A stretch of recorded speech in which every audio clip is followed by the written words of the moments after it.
Comentário sobre Miguel de Cervantes, o Príncipe dos Engenhos. Em 1617, um ano após a morte do autor, veio a público Los Trabajos de Persílias e Sigismunda, romance de Miguel de Cervantes. Assim como a segunda parte de Dom Quixote, a obra foi dedicada ao mecenas Pedro Fernandes de Castro e Andrade, o Conde de Lemos. Cervantes concluiu este romance apenas 2 dias antes de morrer, e sua dedicatória, um dos mais comoventes passos da literatura castelhana, inicia com o seguinte terceto. Posto já meu pé no estribo, e ansioso pela morte, a meu senhor dedico. O escritor pede a bênção e proteção do seu mecenas. Com a alma já aparelhada para a morte, pela extrema unção, Cervantes alegra-se por ter concluído a tempo o seu romance. Ciente de que eram seus últimos dias de vida, dali a 2 dias, em 23 de abril de 1616, o escritor faleceu em Madrid, aos 68 anos, vitimado pelo diabetes. Em vida, Cervantes padeceu tribulações incríveis, porém morreu com bom estado de ânimo, satisfeito pelos seus feitos, saudoso dos bons amigos que deixaria para trás e na esperança da vida eterna. No prólogo de Los Trabajos de Persílias e Sigismunda, diz: Adeus, graças, adeus, gracejos, adeus, queridos amigos, pois vou morrendo esperando vos ver logo e contentes na outra vida. Em 29 de setembro de 1547, em Alcalá de Henares, pequena cidade poucas milhas a nordeste de Madrid, nascia Miguel de Cervantes Saavedra, príncipe de Los Engenhos. Como sua data de nascimento coincidisse com a festa de São Miguel, o menino recebeu o nome de Arcanjo. Segundo a estudiosa Lucy Lopes Baralt, Saavedra vem de Shaibedra, palavra árabe que significa manco, apelido que Cervantes depois recebeu após a sua participação na Batalha de Lepanto. Pouco se sabe com certeza sobre sua família. O pai chama-se Rodrigo de Cervantes, a mãe, Leonor de Cortinas. 6 eram os irmãos. Destacam-se Rodrigo, companheiro de Miguel no cativeiro, e Luísa, priora de um convento carmelita. Seus antepassados gozavam de boa posição e reputação em Córdoba, onde alcançaram altos postos políticos e próspera situação financeira. Igualmente incerta a informação quanto aos estudos formais de Cervantes. Sabe-se que ele frequentou o Estúdio Público de Humanidades de La Vila de Madrid, escola fundada pelo rei Afonso IX, durante o século XIV, que destacou-se pela formação de humanistas. Lá Cervantes estudou no ano de 1566, onde tornou-se protegido do professor e poeta Juan Lopes de Hoyos, que incentivava os primeiros passos da sua criação literária. Em uma obra dedicada a Isabel de Valois, terceira esposa do rei Felipe II, Lopes de Hoyos incluiu 2 poesias de Cervantes, a quem chamou de o caro e amado discípulo. Data de 1569, uma ordem de prisão contra o jovem Cervantes por suposto envolvimento em uma briga com um mestre de obra chamado Antônio Segura, Miguel, temendo o cumprimento do mandato, abandonou a Espanha rumo à Itália. A Península Itálica que o recebeu vivia o apogeu da Renascença. Torquato Tasso e Ludovico Ariosto brilhavam nas letras. Na filosofia, a recém-descoberta poética de Aristóteles era lida e relida. Os italianos, Marcello Ficino e Pico della Mirandola, permaneciam atuais e o português Leão Hebreu exercia grande influência sobre o ideário do Cinquecento. O peso dessa atmosfera surge em todas as obras de Cervantes, em que superabunda o pensamento neoplatônico. O gosto pela antiguidade, referências e novelas de cavalaria e relatos de suas andanças por terras italianas. Cervantes passou por Milão, Palermo, Florença, Veneza, Parma e Ferrara. Por pouco mais de um ano, o escritor serviu como secretário de Giulio Acquaviva, sacerdote que exerceu o cardinalato sobre o pontificado de Pio V. Seu serviço como burocrata eclesiástico foi breve. Em 1570, alistou-se às forças católicas que combateriam o inimigo muçulmano na célebre Batalha de Lepanto. A bordo da Galé de la Marquesa, Miguel de Cervantes inicia sua carreira nas armas, capítulo importantíssimo da sua biografia.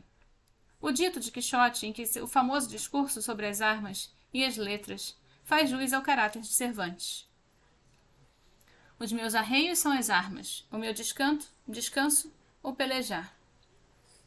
Partindo de Nápoles, sob o comando de João de Áustria, meio-irmão de Felipe II da Espanha, e filho bastardo de Carlos V, Cervantes foi à luta contra as esquadras otomanas pelo domínio do mar Mediterrâneo.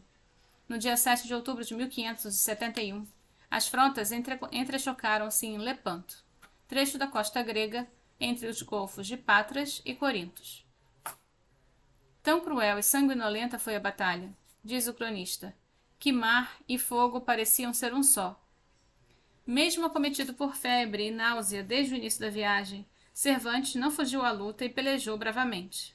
O futuro autor de Dom Quixote foi alvejado por 3 disparos, 2 no peito com pouca gravidade e 1 no braço, que o deixou-lhe inutilizada a mão esquerda. Os aleijões de guerra não bastaram para diminuir o orgulho de Cervantes. Por sua participação nesse momento histórico, no prólogo da segunda parte de Quixote, o autor afirma que Lepanto foi a gesta mais nobre que viram os séculos passados, presentes e hão de ver os futuros. A viagem de volta à casa das frotas foi longa e extenuante. Em Corfu, ilha grega no Mar Jônico, o soldado Cervantes tratou ferimentos e moléstia. A indecisão de nobres e sacerdotes gerou impasse sobre o destino das esquadras, que vagaram sem rumo certo por longo tempo. Durante os 2 anos, assentaram acampamento na Itália, e nesse período Cervantes viajou pelo país em seu tempo vago. Embebedou-se ainda mais na atmosfera cultural italiana e registrou suas impressões em trechos de suas novelas exemplares, de 1613. Enfim, foi batido o martelo pela dissolução da Liga Santa e a nau de Cervantes dirigiu-se à Espanha. Quando passavam pelo litoral catalão, foram atacados por um navio de piratas argelinos. Houve tentativa de resistência, mas os soldados espanhóis foram rendidos e levados à costa africana. Miguel de Cervantes foi revistado e seus agressores encontraram consigo cartas de recomendações assinadas pelo rei Felipe II e pela duquesa de Cessa, julgando que o prisioneiro era pessoa relevante. Dali Mami, grego convertido ao Islã, fez de Cervantes seu cativo, condicionando sua liberdade ao pagamento de resgate no valor de 500 escudos. Seus anos de cativeiro passaram-se em Argel. Apesar dos suplícios da escravidão, Cervantes conservou bom ânimo, sem guardar rancor dos seus algozes, mantendo rotinas religiosas e dedicando o escasso tempo livre à escrita. A obra Los Banhos de Argel, de 1615, e o Relato do Cativo, Quixote, parte 2, capítulo 39, tratam das impressões de Cervantes sobre a situação que ele mesmo viveu. Várias e frustradas foram as tentativas de fuga. Da mesma forma, o escritor buscava contato com seus compatriotas, mas não obtinha resposta. Após 5 anos de sofrimento, padres trinitários, ordem religiosa que cuidava em libertar os cativos do litoral argelino, levaram Cervantes de volta à sua terra, em novembro de 1580. Desde 1578, o ano do desaparecimento de Dom Sebastião, o trono português enfrentava uma crise sucessória. E em 1580, após a morte do cardeal-rei Dom Felipe, Felipe II reuniu-se às coroas espanhola e portuguesa em período conhecido como União Ibérica. Durante breve período, o rei castelhano transferiu sua corte para Lisboa, e Cervantes o seguiu rumo à capital portuguesa em busca de favores e proteção. Em Los Trabajos de Persíles e Sigismunda, o escritor louva a beleza das mulheres portuguesas, a piedade dos religiosos e a dulce e agradável língua portuguesa. Miguel não alcançou o que desejava em Lisboa e no ano seguinte voltou à Espanha, instalando-se em Madrid. Lá envolveu-se com Ana Vilafranca Rojas, mulher casada, e com ela teve em 1583 uma filha chamada Isabel de Saavedra. Neste mesmo ano escreve e publica La Galatea, romance pastoril que se passa às margens do rio Tejo. Em 1584, Cervantes vai a Andalucia, onde presta à Armada Espanhola serviços burocráticos relativos à compra de provisões para as tropas. O escritor ia e voltava das cidades de Sevilha, Madrid, Toledo e La Mancha. Itinerário que aparece no conto Rincocete e Cortadilho, em uma das suas novelas exemplares. A partir de 1594, assume o cargo de coletor de impostos atrasados. O escritor ia de casa em casa cobrar os contribuintes e nem sempre era bem recebido. Ademais, os impostos destinados a cobrir gastos de guerra não eram vistos com bons olhos por muitos cidadãos. Em 1597, o banco onde Cervantes depositava os impostos que coletava foi à bancarrota e o escritor preso. Encarcerado de setembro a dezembro, Cervantes engendrou na prisão a primeira parte de Dom Quixote. Quando liberto, dedicou-se à dramaturgia, destacando-se as peças Eu Rofã Dichoso e Eu Cerco de Numância. Desde 1601, a corte de Felipe II estava assentada em Valladolid. Cervantes, em 1604, partiu para lá, novamente em busca de emprego e proteção. E no mesmo ano, Antônio de Herrera e Tordesilhas, cronista das Índias e censor de obras de Cervantes, autorizou a impressão da primeira parte de Dom Quixote. Em janeiro de 1605, veio ao público o engenhoso fidalgo Dom Quixote de La Mancha, obra-prima da literatura espanhola. A segunda parte foi publicada somente em 1615.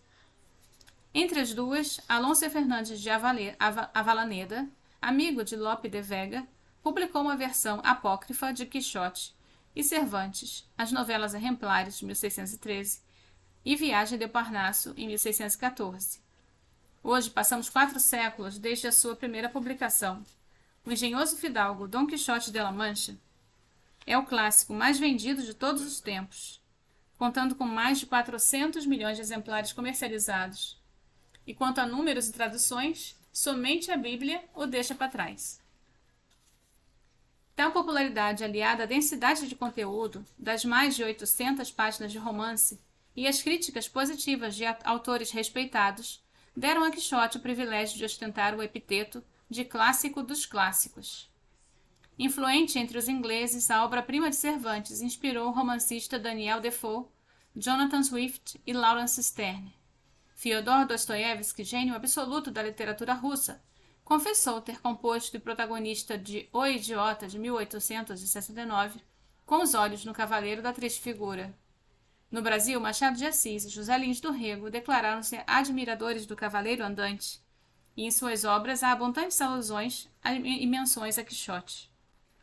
Cada escola de pensamento busca nos clássicos da literatura traços que se encaixem perfeitamente a seus ideais, como se as narrativas não fossem senão um meio de confirmar, por meio de contos da carochinha, ideias pré-estabelecidas. Um traço distintivo das grandes obras é fugir os semelhantes reducionismos. O clássico pode ser observado por todos, mas jamais se esgotam as possibilidades de interpretação. Sob tal ponto de vista, não há clássico que se equipare a Quixote. Bento XVI, Michel Foucault, René Girard, Friedrich Nietzsche, Karl Marx, Miguel de Unamuno, José Saramago, Mário Vargas Llosa, Jorge Luiz Borges e diversos outros pensadores e artistas dos mais díspares orientações políticas e filosóficas buscaram interpretar Quixote à luz de suas crenças. Escrito em uma época de transição, Quixote firmou-se como precursor e forma ideal do gênero literário mais popular dos últimos 4 séculos, o romance moderno. Este novo gênero permitiu ao autor compor uma verdadeira miscelânea de discursos. A loucura de Alonso Quijano advém da leitura apaixonada de romances de cavalarias. Obras como Amadis de Gaula, Palmerim de Inglaterra e Tirante o Branco são citadas diversas vezes. Além disso, Quixote, para melhor imitar seus heróis, toma a uma dama por quem lutar, um escudeiro e um cavalo. O caso do barco à deriva, parte 2 do capítulo 29, e as constantes menções a magos e nigromantes são também alusões a histórias de cavalaria andante.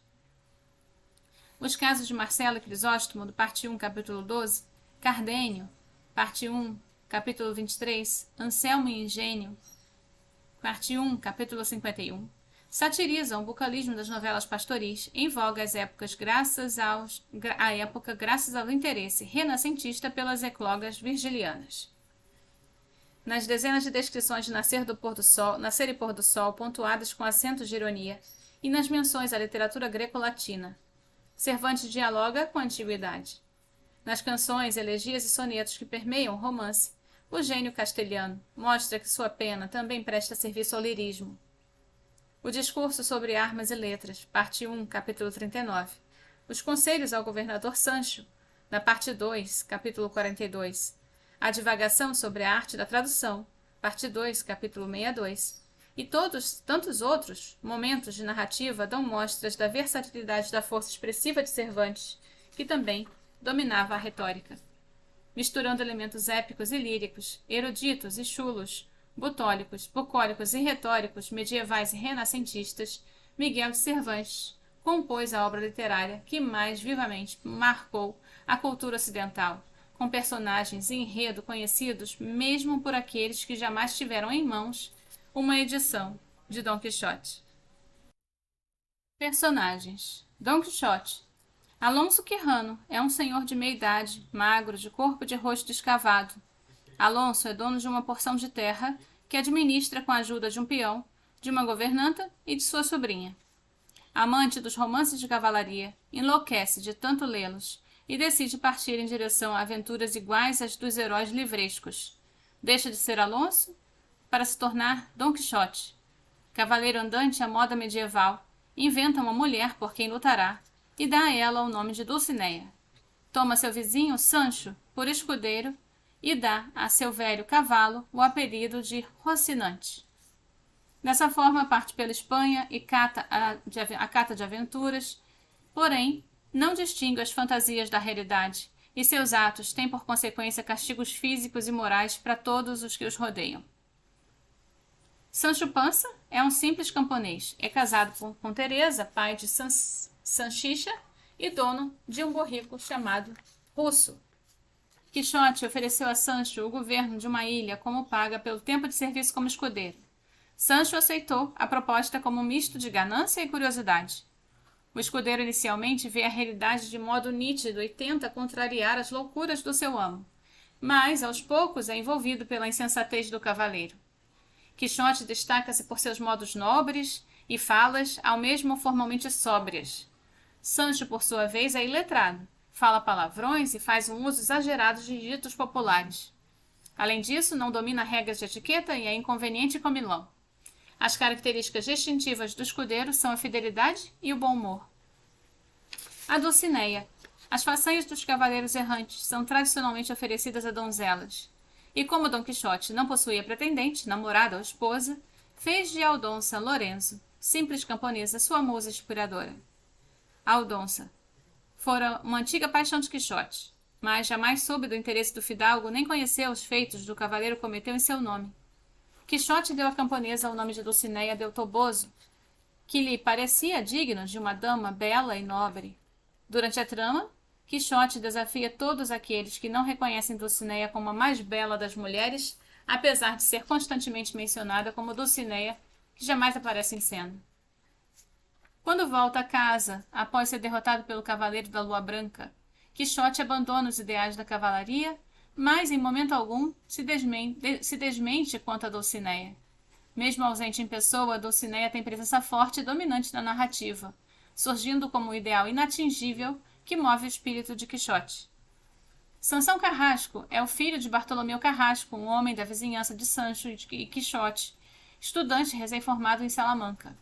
Sansão leu a primeira parte das aventuras do amo e escudeiro, e tão logo os conheceu pessoalmente, encheu-se de compaixão por eles e fez de tudo para salvá-los. Com este fim, disfarçou-se, primeiramente de Cavaleiro dos Espelhos, e depois como Cavaleiro da Lua Branca. Desafiou e venceu Quixote, e o levou de volta para casa. Agora vamos ler o livro. Tchau, tchau.